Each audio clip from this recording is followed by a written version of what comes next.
नमस्कार दोस्तों, आपका स्वागत है हमारे YouTube चैनल GRV न्यूज़ में। जैसा कि आप सभी लोग जानते हैं कि इस चैनल पर देश दुनिया की 10 बड़ी और महत्वपूर्ण खबरों की अपडेट सबसे पहले आती है। इसी के साथ चलते हैं सबसे पहली बड़ी खबर की ओर। PM मोदी ने जारी किया 75 रुपये का सिक्का, कहा भारत ने कुपोषण के खिलाफ लड़ाई को करीब से देखा। प्रधानमंत्री नरेंद्र मोदी ने राष्ट्र के खाद्य और कृषि संगठन FAO की 75वीं वर्षगांठ के मौके पर शुक्रवार को 75 रुपये का स्मृति सिक्का जारी किया है। इसके अलावा उन्होंने हाल ही में विकसित की गई 8 फसलों को 17 जैविक संवर्धन किस्मों को भी राष्ट्र को समर्पित कर दिया है। इसी के साथ चलते हैं अगली बड़ी खबर की ओर। लड़कियों की शादी की न्यूनतम आयु में बदलाव की तैयारी, PM मोदी ने कही ये बातें। प्रधानमंत्री नरेंद्र मोदी ने कहा कि केंद्र सरकार जल्द ही लड़कियों के लिए शादी की न्यूनतम आयु को संशोधित करने का निर्णय लेगी। उन्होंने कहा कि इसके लिए एक समिति गठित की गई है, जिसकी रिपोर्ट आने के बाद फैसला लिया जाएगा। PM ने कहा कि शिक्षा में लड़कियों का कुल नामांकन अनुपात देश में पहली बार लड़कों की तुलना में अधिक हो गया है। उन्होंने कहा कि पिछले 6 वर्षों में सरकार द्वारा दी गई इस दिशा में किए गए कई प्रयासों के कारण ये हो सका है। इसी के साथ चलते हैं अगली बड़ी खबर की ओर। GST पर मोदी सरकार का यूटर्न, राज्यों से टकराव क्या हो गया खत्म। भारत में कोरोना लॉकडाउन के दौरान गुड्स एंड सर्विस टैक्स यानी GST में राज्यों को मिलने वाले राजस्व में भारी कमी आई थी। पिछले कई महीनों से इसकी भरपाई के लिए केंद्र सरकार और राज्य सरकारों के बीच तकरार चल रही है। विवाद का विषय यह था कि राजस्व में आई कमी की भरपाई के लिए कर्ज कौन लेगा, केंद्र सरकार या फिर राज्य सरकार। 13 अक्टूबर को केंद्र सरकार ने कहा कि राज्य सरकारें ये कर्ज लें, जिसके बाद केरल के वित्त मंत्री थॉमस ईसाक ने सुप्रीम कोर्ट जाने की बात कही। उन्होंने कहा कि उनके साथ 9 और राज्य भी शामिल होंगे। बस फिर क्या हुआ, 15 अक्टूबर को आते आते ही केंद्र सरकार को अपना रुख नरम करना पड़ा। केंद्र सरकार ने गुरुवार को यूटर्न लेते हुए कहा कि राजस्व में आई कमी की भरपाई के लिए 1.1 लाख करोड़ रुपए का कर्ज अब केंद्र सरकार लेगी और राज्यों को लोन के रूप में देगी। केंद्र सरकार के इस नए यूटर्न वाले फैसले से 2 सवाल उठते हैं। पहला ये कि 2 दिन में ऐसा क्या हुआ जो केंद्र सरकार ने अपना फैसला बदल लिया। दूसरा ये कि इससे भारत के खजाने पर क्या असर पड़ेगा। दोनों के तर्क अपनी जगह सही थे, तो रातों रात ऐसा क्या हुआ कि केंद्र सरकार यूटर्न लेने को मजबूर हो गया। इस सवाल के जवाब में सुभाष चंद्र गर्ग कहते हैं कि केंद्र सरकार को समय रहते सद्बुद्धि आ गई। अगर केंद्र सरकार कर्ज को कर्ज के तौर पर राज्य सरकारों को देती है तो उसके राजस्व घाटे पर कोई असर नहीं पड़ेगा। इसी के साथ चलते हैं अगली बड़ी खबर की ओर। अब आपके ATM में नहीं हो पाएगी सेंधमारी, न क्लोनिंग न धोखाधड़ी। इन स्टेप से करें ATM को ऑन ऑफ।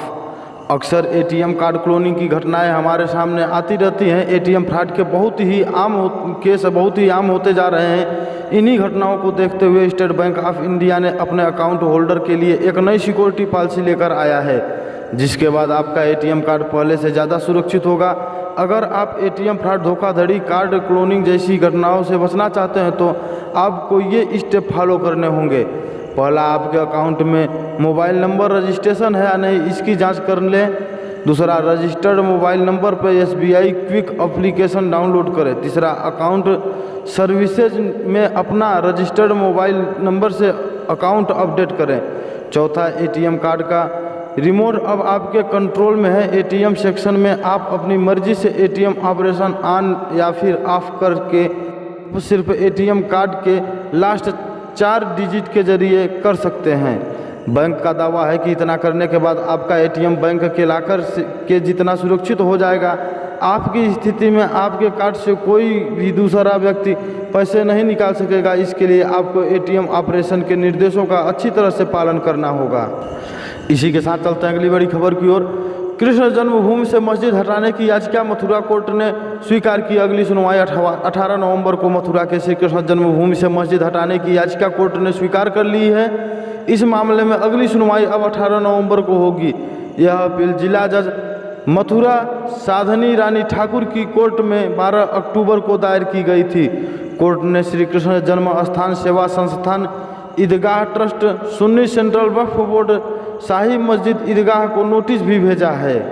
चलते हैं अगली बड़ी खबर की ओर। चीन के साथ तनाव के बीच 3-4 राफेल विमान की दूसरी खेप नवंबर में पहले हफ्ते तक एयरफोर्स में हो सकती हैं शामिल।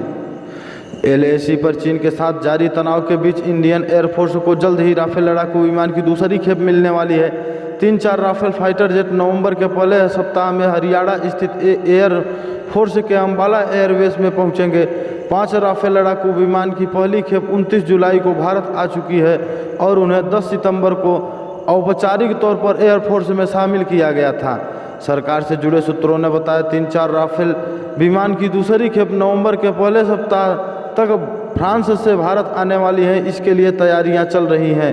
इन तैयारियों का जायजा लेने के लिए और प्रक्रिया को तेज करने के लिए इंडियन एयरफोर्स पहले ही अपनी एक टीम को फ्रांस भेज चुकी है। इसी के साथ चलते हैं अगली बड़ी खबर की ओर। बलिया गोलीकांड में एक्शन, 7 गिरफ्तार, DM बोले हर आरोपी के पीछे पुलिस की 3 टीमें। उत्तर प्रदेश के बलिया में SDM और CO के सामने हुए एक शख्स की हत्या को लेकर बवाल मचा हुआ है। आज भी उस इलाके में तनाव है जहां कल ताबड़तोड़ गोलियां चली। इस मामले का मुख्य आरोपी धीरेन्द्र प्रताप सिंह अब तक पुलिस की पकड़ में नहीं आया है। हालांकि कुछ अन्य आरोपी को पुलिस ने गिरफ्तार कर लिया है। आज तक से बात करते हुए बलिया के DM हरि प्रताप शाही ने कहा कि इस मामले में 8 लोग नामजद और 25 अज्ञात लोगों पर मुकदमा दर्ज किया गया था, जिसमें 7 लोगों की गिरफ्तारी कर ली गई है। एक आरोपी को गिरफ्तार करने के लिए 3 टीमें लगाई गई हैं। दबिश दी जा रही है और रिश्तेदारों से पूछताछ की जा रही है। बलिया के DM हरि प्रताप शाही ने कहा कि आरोपियों की गिरफ्तारी को प्रशासन एक चुनौती के रूप में ले रहा है। जो कि नामजद आरोपी हैं वे जल्द ही गिरफ्तार किए जाएंगे। मुख्य आरोपी धीरेन्द्र प्रताप सिंह पर हमारा खास फोकस है। सभी जगह छापेमारी की जा रही है और कोई कोताही नहीं बरती जाएगी। चलते हैं अगली बड़ी खबर की ओर। राजधानी दिल्ली में अब इलेक्ट्रॉनिक गाड़ियां खरीदने पर रजिस्ट्रेशन शुल्क में भी छूट मिलेगी। हाल ही में अरविंद केजरीवाल की सरकार ने इलेक्ट्रॉनिक वाहन पर रोड टैक्स भी माफ़ कर दिया था। CM अरविंद केजरीवाल के नेतृत्व में दिल्ली सरकार ने इलेक्ट्रॉनिक वाहनों को बढ़ावा देने के लिए इलेक्ट्रॉनिक व्हीकल पॉलिसी को लागू किया है, जिससे दिल्ली के वायु प्रदूषण को कम किया जा सके। इलेक्ट्रॉनिक वाहन पॉलिसी के तहत रोड टैक्स माफ़ी के बाद अब रजिस्ट्रेशन टैक्स भी माफ़ होगा। इसके लिए लोगों के सुझाव मंगाए गए थे। लोगों के सुझाव देने के लिए 3 दिन का समय दिया गया था। इसके बाद लोगों से मिली प्रक्रिया की समीक्षा के बाद इसे माफ़ करने का आदेश जारी किया गया। इसी के साथ चलते हैं अगली बड़ी खबर की ओर। 5 माफियाओं के नाम लेकर CM योगी बोले नजीर बनेगी, इससे संबंध रखने वाले अफसरों पर होगी कार्रवाई। यूपी में क्राइम को लेकर 0 टॉलरेट की नीति अपनाने वाली योगी आदित्यनाथ की सरकार एक बार फिर से एक्शन में है। गुरुवार की रात लखनऊ में वीडियो कॉन्फ्रेंसिंग में अफसरों को सख्त चेतावनी देते हुए CM योगी ने एक कर 5 माफियाओं के नाम गिनाए। साथ ही कहा कि अगर इनके साथ किसी भी अफसर के संबंध पाए गए तो उनके खिलाफ ऐसी सख्त कार्रवाई की जाएगी कि वो एक नज़ीर बन जाएगी। CM ने अफसरों से कहा कि 0 टॉलरेट की नीति जमीन पर साफ दिखनी चाहिए। CM योगी ने कहा कि थाना स्तर पर भ्रष्टाचार की शिकायतों में अब पुलिस अधीक्षक स्तर के अधिकारियों पर भी जवाबदेही तय होगी। वही वन माफिया, पशु माफिया, खनन माफिया, ठेका माफिया, दंगा माफिया और इनको शरण देने वालों के खिलाफ सख्त से सख्त कार्रवाई की जाएगी। अगर किसी माफिया अपराधी के साथ किसी अफसर की मिली भगत मिलती है तो उसके खिलाफ ऐसी सख्त कार्रवाई की जाएगी कि वह एक नज़ीर बन जाएगी। इसी के साथ चलते हैं अगली बड़ी खबर की ओर। पति ने महिला सिपाही को बीच हाईवे पर पटक कर पीटा, वीडियो हुआ वायरल। उत्तर प्रदेश के बदायूं का वीडियो तेजी से वायरल हुआ है, जिसमें एक महिला सिपाही को उसके पति ने गुरुवार को हाईवे पर पटक कर बेरहमी से पीटा जा रहा है। लोगों ने विरोध किया तो भागने की कोशिश की, लेकिन सिपाही भी उसके बचाव में आ गई। इन दोनों के मारपीट का वीडियो सोशल मीडिया पर वायरल हुआ तो अधिकारियों भी भौचक्के रह गए। अधिकारियों का कहना है कि महिला सिपाही से तहरीर मंगवाई जा रही है, उसके आधार पर आरोपी के खिलाफ मुकदमा लिखा जाएगा। हालांकि देर रात तक महिला सिपाही ने तहरीर नहीं दी थी। पुलिस लाइन में तैनात महिला सिपाही सुजाता की ड्यूटी 12 अक्टूबर से कोविड L1 सेंटर आसरा आवास में सुरक्षा के लिहाज से लगाई गई है। गुरुवार को वह किसी काम से पति के साथ आलापुर जाने को निकली थी। रास्ते में सिगलर गर्ल्स कॉलेज के पास MF हाईवे पर पति ने महिला सिपाही को बाइक से उतारकर पीटना शुरू कर दिया। उसे ज़मीन पर गिराकर इतना पीटा कि वह ढंग से खड़ी नहीं हो पा रही थी। इलाकाई लोग पहुंचे और कुछ लोगों ने इस घटनाक्रम का वीडियो बना लिया। इस पर वह महिला सिपाही को पुनः बाइक पर बैठाकर आलापुर की ओर ले गया। वहां रास्ते में इस्लामगंज चौराहे के पास एक बार फिर जंगल में महिला सिपाही को बेदर्दी से पीटने लगा। वहां भी राहगीरों का हुजूम एकत्र हुआ तो आरोपी वहां से भी भाग निकला, महिला सिपाही को लेकर भाग निकला। महिला सिपाही का हाल बेहाल था। वह रो रो कर यही आरोप लगा रही थी कि पति का किसी और महिला से संबंध है, हालांकि उसकी आवाज़ स्पष्ट नहीं आ पा रही थी। पति भी पहले हस्तक्षेप करने वालों से आक्रामक लहजे में बात कर रहा था, लेकिन बाद में पब्लिक ने तेजी पकड़ी तो उसके तेवर ढीले पड़ गए।